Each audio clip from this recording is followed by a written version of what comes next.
अहमदाबाद विमान दुर्घटना प्रकरणातलं पायलट सुमित सबरवालनं ATSCला आता पाठवलेला संदेश उघड झालेला आहे।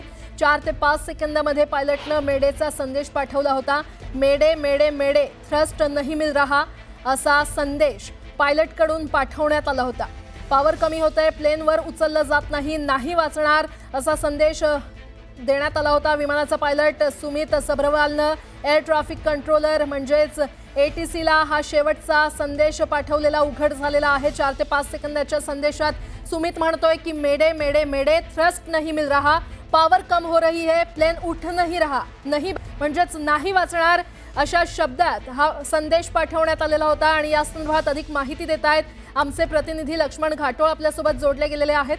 लक्ष्मण, या विमानाच्या पायलटनं पाठवलेला संदेश आता उघड झालेला आहे। नहीं बचेंगे म्हणजे नाही वाचणार असा संदेश त्या 4 ते 5 सेकंदांमध्ये पायलटनं पाठवला होता असं कळतंय। काय अपडेट?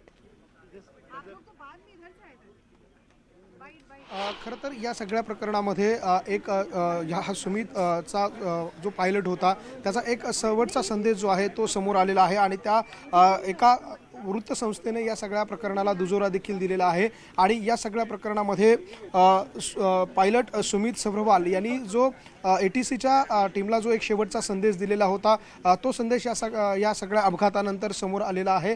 आणि या सगळ्यामध्ये सुमित सबरवाल जो आहे, पायलट जो आहे, तो असं म्हणतोय की मेडे मेडे मेडे, थ्रस्ट नहीं मिल रहा है, पावर कम हो रही है, प्लेन उठ नहीं रहा है अशा प्रकारचा शेवटचा संदेश ATCला दिल्याची माहिती जी आहे ती समोर आलेली आहे। या सगळ्या प्रकरणांमध्ये आता या तपास यंत्रणांकडून ज्या पद्धतीने तपास केला जातोय त्या तपासामध्ये वेगवेगळ्या माहिती जी आहे त्या समोर येत आहे। मात्र हा शेवटचा संदेश जो आहे खरं तर पायलटनं नेमका शेवटचा संदेश ATCला काय दिलेला होता याची उत्सुकता होती। त्याने नेमकं काय म्हटलेलं होतं, काय त्याला नेमक्या अडचणी आलेल्या होत्या याबाबत उत्सुकता होती। आणि हे सगळं शोधणं जे आहे ते या सगळ्या यंत्रणांच्या समोरचं एक मोठं आव्हान होतं।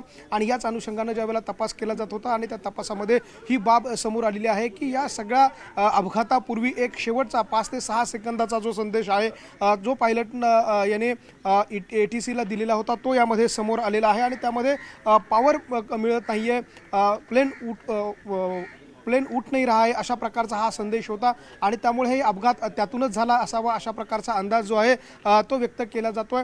मात्र आता यामध्ये एक आणखी महत्त्वाची बाब म्हणजे काही वरिष्ठ अधिकारी जे आहेत ते देखील आता या अपघात स्थळावरती दाखल झालेल्या मागच्या बाजूला ही आपण अपघात स्थळाची दृश्य बघणार आहोत। आणि याच ठिकाणी काही वेळापूर्वी काही वरिष्ठ अधिकारी जे आहे ते या ठिकाणी दाखल झालेले आहे। वेगवेगळ्या तपास यंत्रणांकडनं या सगळ्या प्रकरणाचा तपास जो आहे तो केला जातो। वेगवेगळ्या प्रमुख तपास यंत्रणा ज्या आहे त्यांच्याकडनं या सगळ्या अपघाताची माहिती जी आहे ती घेतली जाते। यामध्ये विशेषतः 8 एजन्सी ज्या आहे त्यांच्याकडनं या सगळ्या प्रकरणाचा तपास केला जातोय।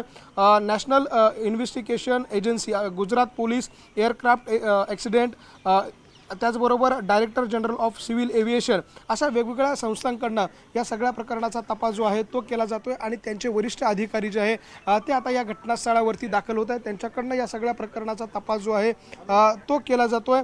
एकूणच जर आपण बघितलं तर या सगळ्या घटनांमुळे वेगवेगळे अपडेट जे आहे ते आता समोर येताना पाहायला मिळत आहे।